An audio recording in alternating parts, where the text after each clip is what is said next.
HTML এর আজকের টিউটোরিয়ালে আমরা শিখব প্যারাগ্রাফ ট্যাগস এবং প্যারাগ্রাফ এলিমেন্টস সম্বন্ধে। তো paragraph tags HTML a paragraph tags ব্যবহার করা হয় ওয়েব পেজে সাধারণ লেখা বা অনুচ্ছেদ মানে প্যারাগ্রাফ দেখানোর জন্য। তো প্যারাগ্রাফ ট্যাগস ইউজ করতে গেলে আমাদেরকে ট্যাগের মধ্যে লিখতে হবে পি, এর মাঝে আমাদেরকে পুরো প্যারাগ্রাফটা লিখতে হবে। যে প্যারাগ্রাফ আমরা যেরকম যখন নোটপ্যাড বা ওয়ার্ডে কোনো প্যারাগ্রাফ টাইপ করি, তো HTML এর মধ্যে এইরকম প্যারাগ্রাফ টাইপ করতে গেলে আমাদেরকে প্যারাগ্রাফ ট্যাগটা ব্যবহার করতে হয়। তো প্যারাগ্রাফ ট্যাগ ব্যবহার করতে গেলে সবার শুরুতে আমাদেরকে পি ট্যাগটা ইউজ করতে হবে। পি মানে প্যারাগ্রাফ। তারপরে এখানে এর মাঝে আমাদেরকে পুরো প্যারাগ্রাফটা টাইপ করতে হবে।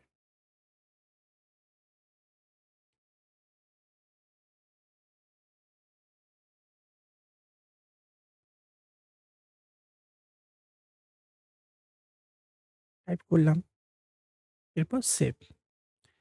এখন যদি আমি রান করি, তো দেখব আমার এখানে আমি যে প্যারাগ্রাফটা টাইপ করেছি সেটা এখানে আমাকে দেখাচ্ছে। তো আমি চাচ্ছি এর নিচে আবার একটা প্যারাগ্রাফ টাইপ করব।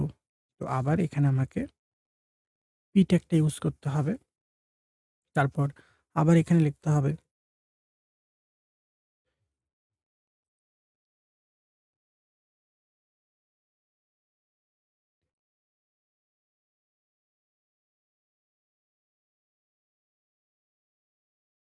এরপর সেভ। তো এখানে নিচে আবার একটা প্যারাগ্রাফ চলে আসলো। এখন প্যারাগ্রাফ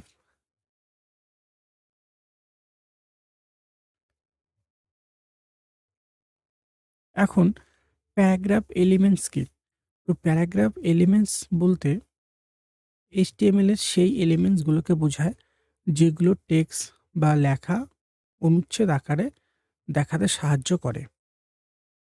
তো প্যারাগ্রাফ এলিমেন্টস বলতে HTML এর সেই এলিমেন্টস গুলোকে বোঝায় যেগুলো টেক্সট বা লেখা অনুচ্ছেদ আকারে দেখাতে সাহায্য করে। তো এখানে মেইন যে এলিমেন্টস সেটা হচ্ছে পি। এটা হচ্ছে পি এলিমেন্টস, এটা হচ্ছে মেইন এলিমেন্টস। এরপর হয়ে থাকে এইচআর, এরপর পিআরই।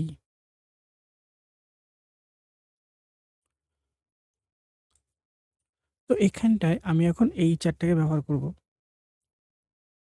তো এখানে সবার শুরুতে আমাকে লিখতে হবে H1। তো H1 হচ্ছে কি হেডিং। এখানে একটা হেডিং তৈরি করব।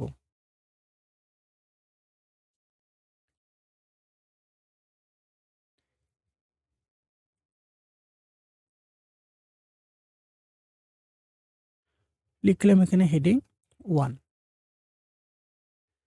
এখন এখানে আমি একটা প্যারাগ্রাফ ট্যাগ ব্যবহার করব যেখানে লিখতে হবে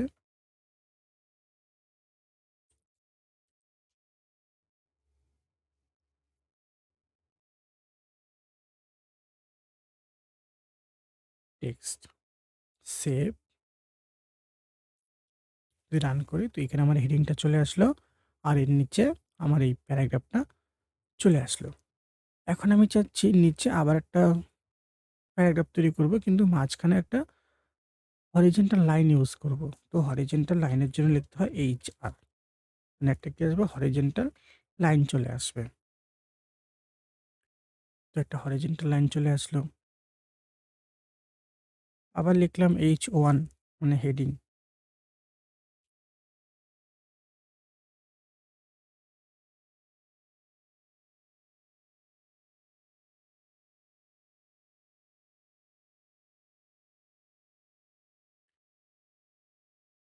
এরপর আবার এখানে পি ট্যাগটা ইউজ করলাম, মানে প্যারাগ্রাফ ট্যাগটা ইউজ করলাম।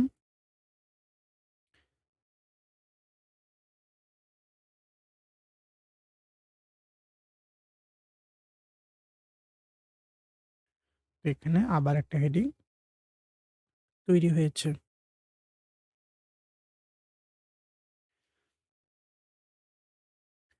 এখানে আবার ইউজ করলাম HR মানে হরিজন্টাল রো। তো এখানে আবার একটা হরিজন্টাল রো চলে আসলো। তো আবার এখানে একটা পি ইউজ করলাম। তো এখানে পুরো একটা প্যারাগ্রাফ টাইপ করলাম। তো এখানে এই প্যারাগ্রাফটা চলে আসলো। কিন্তু এখানটায় আমি লিখেছি একই লাইনে, কিন্তু এখানে সবগুলো কিভাবে আসলো? এইভাবে চলে আসলো। এখন আমি চাচ্ছি এই যে জায়গাটা, এই প্যারাগ্রাফের মাঝখানে আমি আমার ইচ্ছামতো একটা কি ব্রেক ব্যবহার করব। তো p ট্যাগের মধ্যে কি হবে? আমরা যদি কোডের মধ্যে এরকম করে স্পেস ব্যবহার করি, কিন্তু আমাদের ব্রাউজারের মধ্যে কোনো স্পেস দেখাবে না। ব্রাউজারের মধ্যে নরমাল ভাবেই আসবে। তো আমি চাচ্ছি, তো এখানে আমি কোডটা যেভাবে লিখব, আমার ব্রাউজারের মধ্যে সেভাবেই দেখাবে। তো এর জন্য এখানে আমাকে একটা ট্যাগ ইউজ করতে হবে। সেটা হচ্ছে,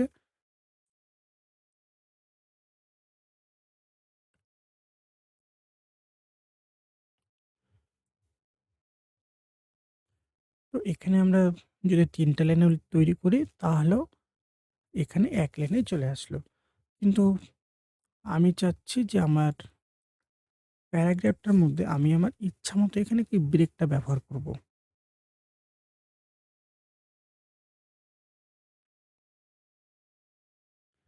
তো আমি চাচ্ছি আমি আমার ইচ্ছামতো ব্রেক ব্যবহার করব। তো এর জন্য আমাকে এখানে যে আমি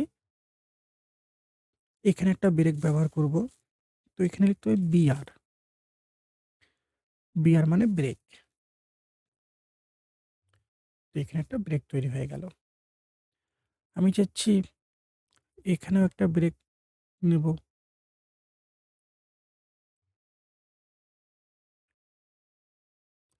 যে আমি এখানেও একটা ব্রেক নেব।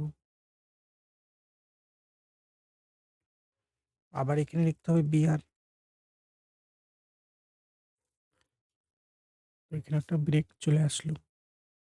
তো এইভাবে বিআর প্যারাগ্রাফের মাঝখানে বিআর ব্যবহার করে আমরা এখানে ব্রেক নিতে পারি। মানে লাইনটাকে ভাগ করে দিতে পারি। এখন আমি চাচ্ছি যে এই জায়গাটার মধ্যে আমি বিআরটাকে কেটে দিলাম। আমার বিআর এখানে দরকার নেই। আমি চাচ্ছি এই যে পুরো লেখাটা এটা বোল্ড হয়ে থাকবে। তো এখানে আমি চাচ্ছি পুরো লেখাটা বোল্ড হয়ে থাকবে। তো এখানে বি ট্যাগটা ব্যবহার করব।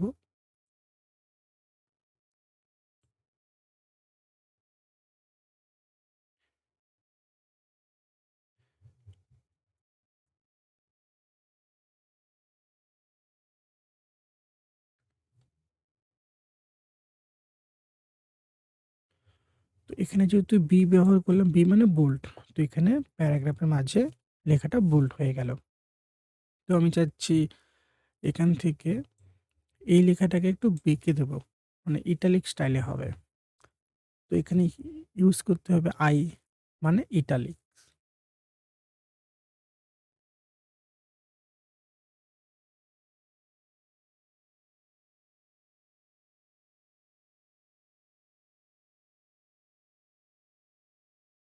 তো লেখাটা একটু বেঁকে গেল।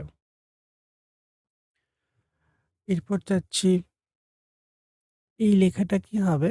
মানে এই লেখাটার নিচে আন্ডারলাইন আসবে। তো এখানে ইউজ করতে হবে ইউ মানে আন্ডারলাইন।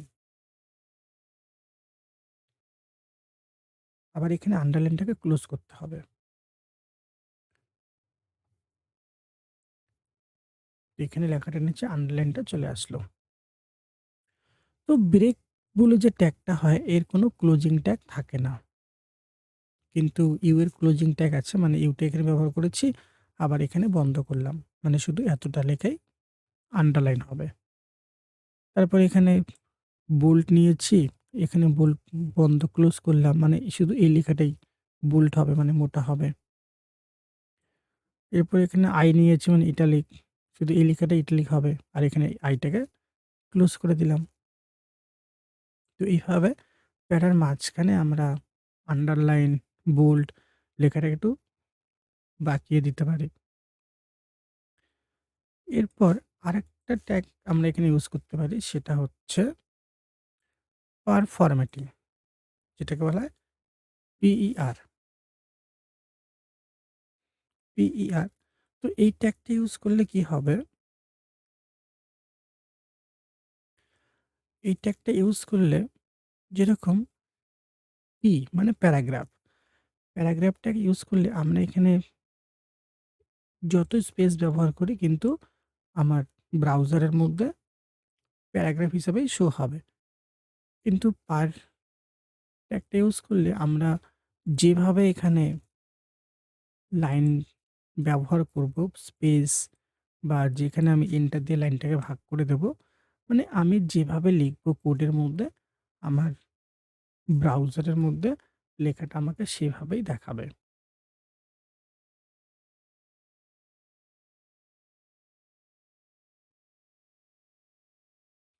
তো এখানে হবে PRE।